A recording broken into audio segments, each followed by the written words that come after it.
What's up, people? V-DuB Lifer here. I'm going to do a little work on the car, so I figured I'd film it. Getting ready to take it in for service. So we're going to do some stuff. We're going to pull off the intake. We're going to pull off the burger tuner. I'm going to eventually pull off my charge tube because I have an HKS blow-off valve that I'm going to install. I'm going to do a permanent fixed installation on it. So what I'm going to eventually do is pull off the charge tube, drill a hole.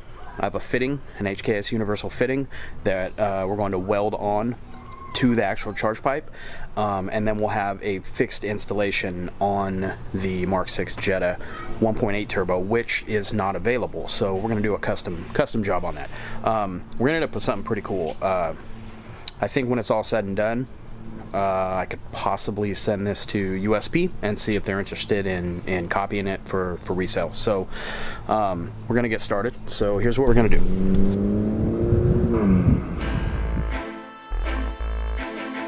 MastaMind Clique, Mr. Shifty, Young Menace. We're going to pull off the tear duct intake, and we're going to put the stock intake back on. We're going to pull off the secondary air injection breather filter, and then my tuner is actually right here. So we're going to pull that off. The wiring for it all comes down here, so we're going to pull all the wiring. It basically disconnects here, here, and then down at the air temp intake sensor. So the first thing we'll do is pull that off, just so we can get to everything under there. I'm going to set the camera on a tripod, and we're going to go from there. I'm going to take this one clamp loose. We're going to need to get it loose enough to slip it back this way, because if we can slip it back that way, then we can pull it all the way off. I need to grab my Torx driver real quick. So, T25. There's two T25s. Let me grab some cutters.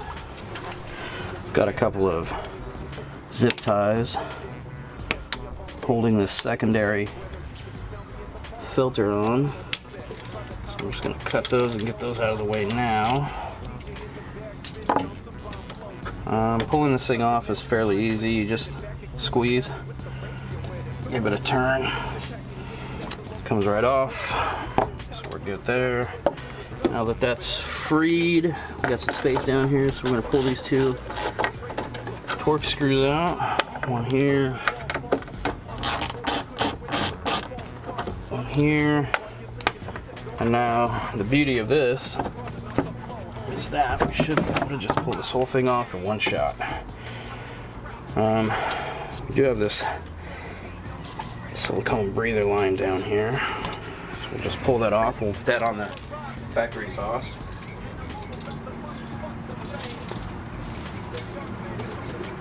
I hear a little bit of rattling inside my filter can, so I'm going to pull that apart while I have it off to double check.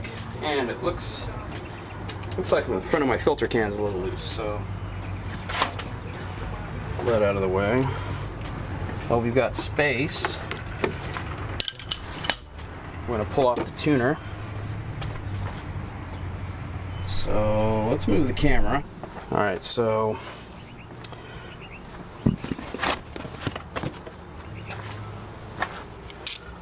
I always pull the battery if I'm working on something like this, because if you leave energy in the system and the computer hasn't gone to sleep, you'll probably throw a code. If you throw a code, you might have to go to the dealer to have it cleared. If you got to go to the dealer to have your code cleared, they're probably going to know that you messed with your system. So we're going to pull this apart one clip at a time. So there's one. Fish it back through. Two is down here.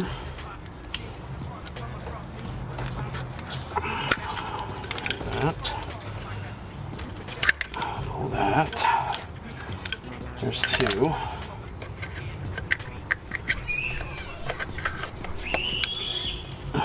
And rule of thumb, push your connectors in until you hear them click. They should be nice and snug.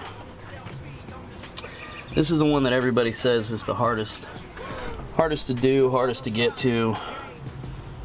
I honestly found that it wasn't incredibly bad. I can get my screwdriver down in like this on the tab, and then I can just pull it out like that. Once I have it out, I can pull this up, get that one free, pull the harness up the rest of the way, and then this will just go right back on.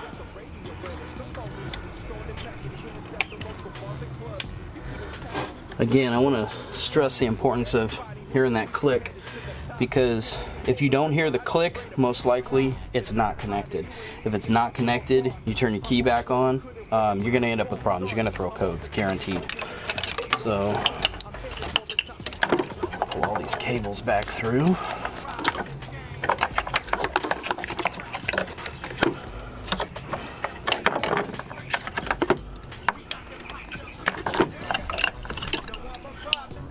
So now I got all my cables pretty well freed up, so I'm going to pull this off.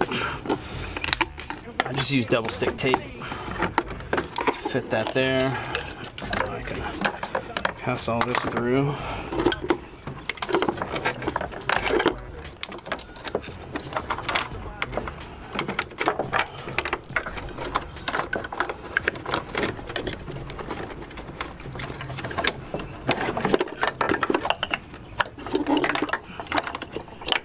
That's it.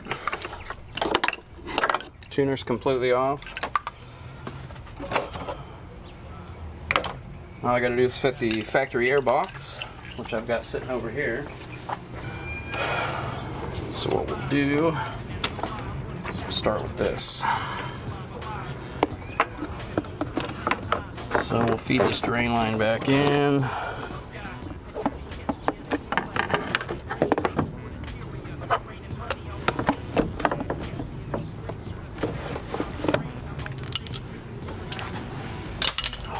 So we'll get this out of the way.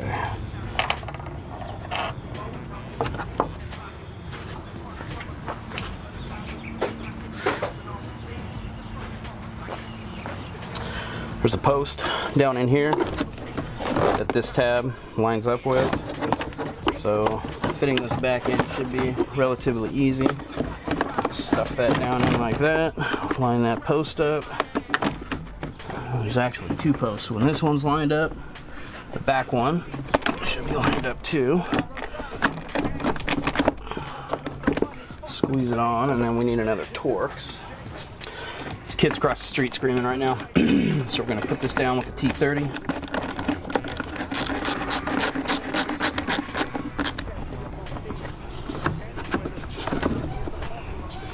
That.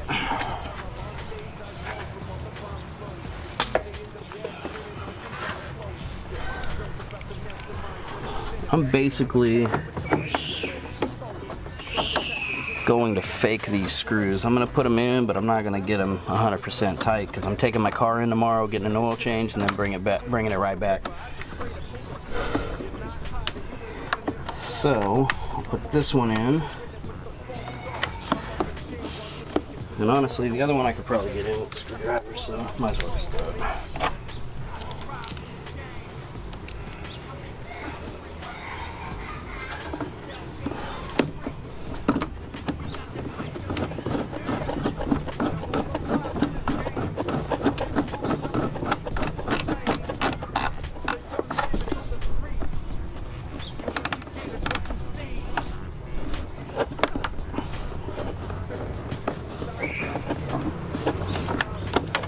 Alright, that's in.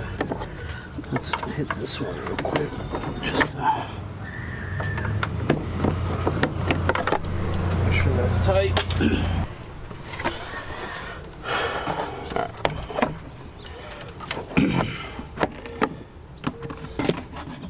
They make pliers specifically for these clamps. They work really well, to be quite honest. It's a one-trick pony, and you can do this without them. Just like that. Done. Regular pliers. So now connect our secondary air injection. And that's it. All we need to do is tighten down these T25s.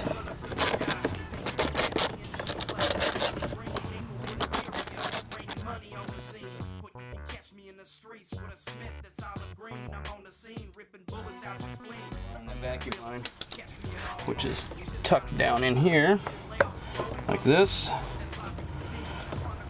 Just like that. Car's back to stock. Since I'm done, I'll look at my battery.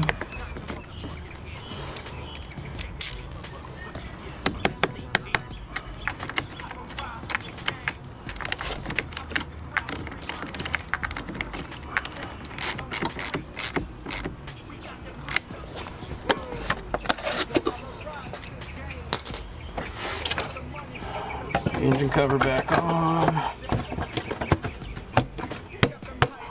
That's it. We're all done. So if you're going to do an intake, it's the exact opposite of that.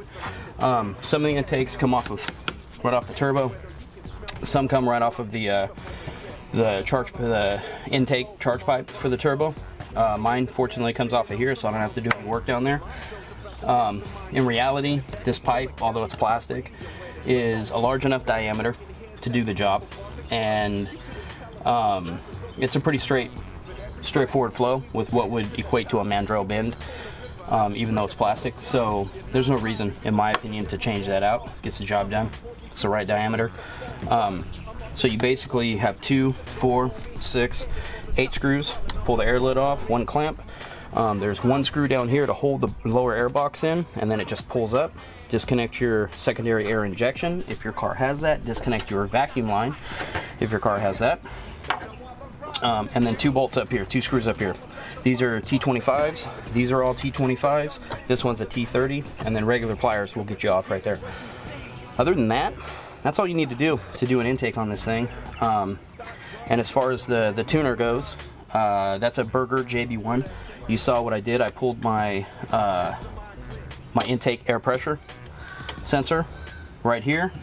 I pulled the sensor off the throttle body down here, and I pulled the one off the intake temperature sensor on the turbocharged pipe. There's three sensors that you basically tie into, and then you can mount that thing anywhere. I've seen people stuff them down in here. I've seen people stuff them in between the computer and the battery, although I will say it gets pretty hot down in there in that zone. I've seen people mount them right to the top of this box. I found it more convenient to just stuff it right here and put it to the side there. Other than that, it's kind of put it wherever you want, basically, as long as you're not subjecting it to too much heat, is what I see. It's electronics, so that'd be it. What's up, guys? So I got the car started back up. All the warning lights are cleared. It starts up with the normal traction control, low tire light, pressure light, and then ESC lights. Those come on anytime you disconnect the battery. So just to show you, everything's off. That's my brake pedal light right there. You know, we're good, man. If you follow those steps, you'll be good. That's what it comes down to. Just follow the steps. Disconnect the battery. You saw what it took. It took less than a minute to disconnect it, less than a minute to put it back together, and it causes 0 problems when you do that. If you leave it connected and your car's not gone to sleep, your computer hasn't gone into sleep mode, you're going to have problems, and that's all it comes down to. And you don't want to have to go pay the dealership to do something just because you were too lazy to disconnect that. So I'd say do that every time. On that note, I think we're good, man. We're out of here. Car's back to being stock. It feels slow. Hopefully in 2 days it'll be back to having some boost thrown at it again. So I'll give you guys an update when that happens. Packing heads at the local bars and clubs. You couldn't tell if we was rappers or if we was thugs, but everybody knew that we was headed to the top. You're waiting for the river, I just straight up pulled the flop.